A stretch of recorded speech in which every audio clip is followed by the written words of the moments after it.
Hello and welcome to my channel minutes to spoil it.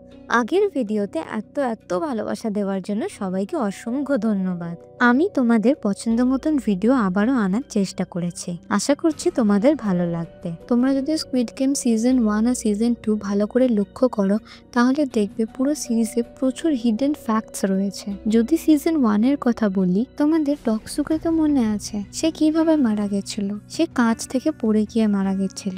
Similar একটা ঘটনা দেখি, তারা যখন খেলা থেকে ফিরে যায় তখন ডকসু জলে ঝাঁপ মেরে সেখান থেকে পালিয়ে যায়। আবার ওদিকে সিবিওক কিভাবে মারা গেছিল? সাংভু তার গলায় চাকু ঢুকিয়ে দিয়েছিল। তারা খেলা থেকে ফিরে যাওয়ার পর একটা এরকমই ঘটনা দেখি, যখন সিবিওকের মাকে যখন পাওয়া যাচ্ছিল না তখন সিবিওক ওই লোকটার গলায় চাকুই ধরে। সিমিলার ঘটনা আলীর ক্ষেত্রেও ঘটে, যখন সাংভু তার মার্বেল গুলো নিয়ে চলে যায়। এরকমই একটা ঘটনা আমরা আগেও দেখি, যখন আলীর মালিকের আঙুল মেশিনে ফেসে গেছিল, আলী টাকা নিয়ে সেখান থেকে চলে গেছিল, কারণ সেটা তার ন্যায্য টাকা ছিল। এরকমই প্রচুর হিডেন ডিটেলস সিজন 2 তেও রয়েছে। চলো তারই মধ্যে থেকে কিছু জিনিস নিয়ে আজকে আলোচনা করা যাক। যখন রিক্রুটার সাংগিয়ানের কাছে এসেছিল তখন সাংগিয়ান একটা মিছে বন্দুক দেখিয়ে তাকে ভয় দেখিয়েছিল। আর এই ট্রিকটাই যখন সেকেন্ড টাইম রিক্রুটার সিজন 2 তে সাংগিয়ানের সাথে মিট করে তখন প্রথমবার সেও মিছে মিছে গুলি চালায়। অনেকেই বলছে যে মিনসু মানে প্লেয়ার 125 ভিআইপি। হ্যাঁ, সেটা হতে পারে, তবে আমার মনে হয় সেটা না হওয়ারও চান্সেস রয়েছে, কারণ যে ভিআইপি কে অ্যাকচুয়ালি মিনসু বলে সম্বোধন করা হচ্ছে সে হচ্ছে ডিয়ার মার্কস ওয়ালা ভিআইপি, এবং এই অ্যাক্টরের নাম হলো ডেভিড লি। কিন্তু যে মিনসুর ক্যারেক্টার করেছে তার নাম লি ডাভিড, যা অনেক সময় লি ডেভিডও বলা হয়। তাদের নাম কাছাকাছি বলে এই কনফিউশনটা তৈরি হয়েছে মেবি, কিন্তু আমার মনে হয় না যে প্লেয়ার 125 লাস্টে ভিআইপি হবে। যদিও এটা ঠিক, প্লেয়ার 125 একটু confusing character. Red light green light খেলাতে এই দলটা কিন্তু আদতেও রেড লাইট গ্রিন লাইট বলে না, সে অ্যাকচুয়ালি বলে মুগুং ওয়াকো চি পিউই সিমেন্তা, যার মানে এই মুগুং ওয়া যে ফুলটা আছে সেটা ফুটে গেছে। অ্যাকচুয়ালি এই খেলাটা 1 থেকে 10 অব্দি কাউন্ট করা হয়, কিন্তু বারবার 1 থেকে 10 অব্দি কাউন্ট করলে সেটা মোনোটোনাস বা বোরিং শোনাবে, যার ফলে এই কাউন্টডাউনটা বদলে এই লাইনটা দেওয়া হয়। আর এই লাইনটা বলা 10 কাউন্ট করার মতনই, কারণ এই লাইনে 10টা সিলেবেলই রয়েছে।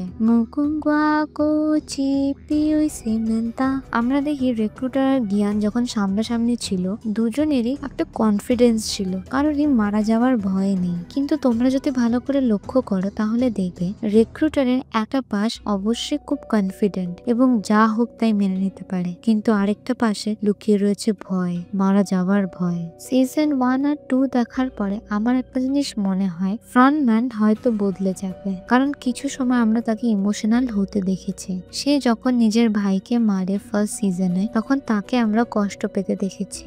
গিয়ান যখন খেলার বদলে লাস্ট মুহূর্তে এসে খেলা রিফিউজ করে দেয়, বাকি ভিআইপিরা হাসলেও ফ্রন্টম্যানকে আমরা হাসতে দেখিনি। এবং সিজন 2 তেও আমরা অনেক জায়গায় দেখেছি যে সে সবার সাথে ভালো করে মিলে যাচ্ছে এবং সে ভিতরে কিছু একটা কষ্ট চেপে রয়েছে, তার বউয়ের অকস্মাৎ মৃত্যু বা কোনো কষ্ট। আমি যদি খুব ভুল না হই, ইনহোকে ফ্রন্টম্যান হতে হয়েছে অবস্থার শিকারে। নিঙ্গেল গেমে যখন দুজন প্লেয়ারের কথা বলা হয় তখন ইনহো জুংবেকে নিয়ে ঘরে ঢুকে যায়। সেই সময় তার সাথে আরেকটা লোকও ঘরে ঢুকে, কিন্তু ইনহো তাকে মেরে ফেলে এবং বারবার খেয়াল রাখে যে জুংবে ঢুকছে কিনা তার সাথে, কারণ সে শিওর করতে চাইছিল যাতে জুংবে বেঁচে যায়, যাতে লাস্টে সে তাকে ইউজ করতে পারে গিয়ানকে ভয় দেখাবার জন্য। এই অর্গান ট্রান্সপ্লান্টের যে বিষয়টা, এটা খুব প্ল্যান মাফিক করা, কারণ এই যে সুইচ টিপে একটা নিচের জায়গা খুলে গিয়ে তার মধ্যে কফিনটা ঢুকে যাচ্ছে, এটার জন্য যথেষ্ট পরিমাণে খরচা প্রয়োজন। আমার মনে হয় এটা ফ্রন্টম্যান নিজেই প্ল্যান করে করেছে,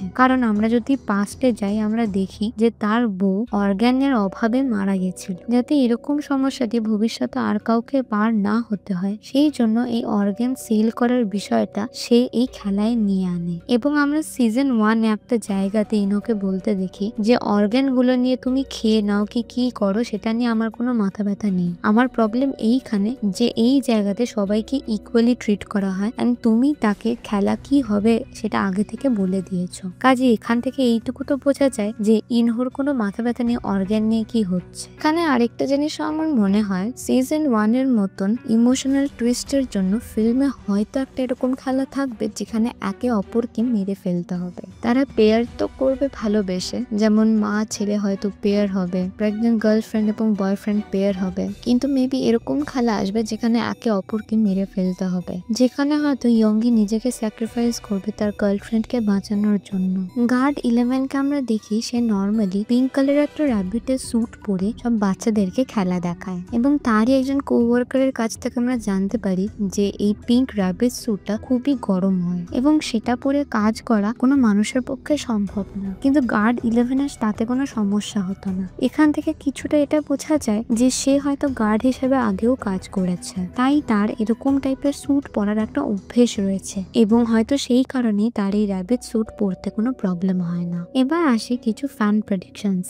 এই প্রেডিকশনটা আমার বেশ টুইস্টেড আর প্রপার লেগেছে। সবার বক্তব্য যে গার্ড 11, প্লেয়ার 246, গিয়ান আর ফ্রন্টম্যান এবং বাদবাকি সবাই মিলে এই খেলাটাকে আটকাবে। এই খেলাটা কোরিয়াতে তো শেষ হয়ে যাবে, কিন্তু লাস্টে তারা বুঝবে যে এটা খালি তারা একটা স্কুইড গেমে শেষ করেছে। সারা পৃথিবীতে বিভিন্ন জায়গায় এরকম বিভিন্ন স্কুইড গেম চলছে। তোমাদেরও কি একই মনে হয়? কমেন্ট সেকশনে অবশ্যই জানিও।